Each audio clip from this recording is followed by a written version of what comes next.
ಇವತ್ತು 120 days fertility booster ಸೀರೀಸ್ನ 6ನೇ ದಿನ. Today I got my period after 2 months. ನನಗೆ ಗೊತ್ತಿಲ್ಲ it's because of medicine R not ಅಂತ. ಯಾಕಂದರೆ ಜುಲೈ ಮಂತಲ್ಲೇ ನನಗೆ ಓವಲೇಷನ್ ಆಗೋಕ್ಕೆ ಟ್ಯಾಬ್ಲೆಟ್ ಕೊಟ್ಟಿದ್ದು. ಆ್ಯಸ್ ಪರ್ ಮೆಡಿಸಿನ್ ಆಗಸ್ಟಲ್ಲಿ ಆಗಬೇಕಿತ್ತು, ಆಗಿರಲಿಲ್ಲ.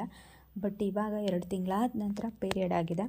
ಮೆಡಿಸಿನಿಂದನೋ ಅಥವಾ ಲಾಸ್ಟ್ 1 ಮಂತಿಂದ ನನ್ನ ಲೈಫ್ ಸ್ಟೈಲ್ ಚೇಂಜಸ್ ಮಾಡ್ಕೊಂಡಿರೋದ್ರಿಂದನೋ ಗೊತ್ತಿಲ್ಲ, ಇವತ್ತಿನ ನನ್ನೆಲ್ಲ ಪ್ಲ್ಯಾನ್ಸ್ಗಳು ಕ್ಯಾನ್ಸಲ್. ಆರಾಮಾಗಿ ಮಲಗಿ ನಿದ್ದೆ ಮಾಡೋದಷ್ಟೆ.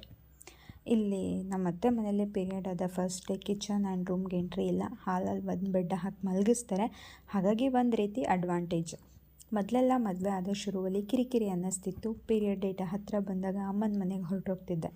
ಆಮೇಲೆ ಅಡ್ಜಸ್ಟ್ ಆಗೋಕ್ಕೆ ಶುರು ಮಾಡಿ ಅದರಲ್ಲಿರೋ ಅಡ್ವಾಂಟೇಜಸ್ಗಳನ್ನು ಪಾಸಿಟಿವ್ ವೇಯಲ್ಲಿ ನೋಡಿ ಇವಾಗ ಎಂಜಾಯ್ ಮಾಡ್ತಿದ್ದೆ ಇವತ್ತಿನ ದಿನಾನ. ಆದರೆ ಊಟ ತಿಂಡಿ ಎಲ್ಲ ಅವ್ರು ಕೊಟ್ಟಾಗ ಅವ್ರು ಕೊಟ್ಟದ್ದನ್ನು ತಿನ್ನಬೇಕು ಅನ್ನೋದು ಬಿಟ್ಟರೆ ಸದ್ಯಕ್ಕೆ ಬೇರೇನೂ ಪ್ರಾಬ್ಲಮ್ ಇಲ್ಲ. ಅಂದ ಹಾಗೆ ಇವತ್ತಿನ ಡೇ 6ನ ಆ್ಯಡ್ ಆನ್ ಗೋಲ್ ಇದ್ದಿದ್ದು ಮೆಡಿಟೇಷನ್. ಇನ್ನೇನು ಇಡೀ ದಿನ ರೆಸ್ಟಿಂಗ್ ಮೋಡಲ್ಲೇ ಇರ್ತೀನಿ. ಸೊ ಮೆಡಿಟೇಷನ್ ಆದ ಲೆಕ್ಕನೇ. ಹಾಗೆಯೇ ನಾಳಿನ ಗೋಲ್ಸ್ಗಳನ್ನು ಎಂದಿನಂತೆ ಕಮ್ಯುನಿಟಿ ಟ್ಯಾಬಲ್ಲಿ ಪೋಸ್ಟ್ ಮಾಡಿದ್ದೀನಿ. ಇಂಟ್ರೆಸ್ಟ್ ಇದ್ದರೆ ಚೆಕ್ ಮಾಡಿ ಫಾಲೋ ಮಾಡಬಹುದು.